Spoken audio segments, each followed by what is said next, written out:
Ramazan ayı başlanır. Hamınızı bu ayın gəlişi münasibəti ilə təbrik edirəm. Allah bizi mübarək Ramazan ayının feyzindən, bərəkətindən, rəhmətindən binəsib eləməsin inşallah. Allah ayı sizə tərəf gəlir və hazırlaşın. Çox hədiyyələrlə gəlir, fəzilətlərlə gəlir. Allah yanında ən üstün aydır. Bu ayın ən böyük tərifi Peyğəmbərin bu sözüdür. Du'itum fihi ila ziyafətillah. Bu ayda qonaqlığa dəvət olmuşsunuz, Allah qonaqlığına.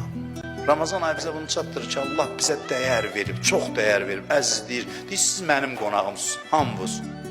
Hamınız mənim qonağımsınız. Adam hiss eləyir Ramazan ayında. Mən bilmirəm, mən hiss eləyirəm ya hamı hiss eləyir. Yəqin ki, hamı məndən yaxşı hiss eləyir. Ramazan ayında baxırsan, görsən, yer həmin yer, torpaq həmin torpaq, ağac həmin ağac, həmin şəhər. Amma elə bil başqa şəhərdə yaşayırsan. Başqa cür görürsən, qəlb bir cür halda olur. Müşahidə eləmədiyi şeyləri eləyir, sevinç içində olur, şadlıq içində olur. Bəziləri deyə bilərsiniz ki, mən belə hissləri keçirməmişəm. Bunları düşünsöz görəcəksiniz. Bəzən adam, məsələn, deyirlər ki, əcəb yaxşı, məsələn, fəza var. Bu da həmin fəzadadır. Baxır ki, doğrudan yaxşı fəza var. Mənim işim budur.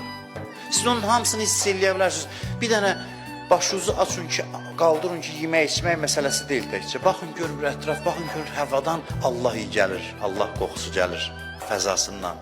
Allahın qoxusu olar, yox, mən mənəvi qoxusundan danışıram. Allahın qonaqlığıdır.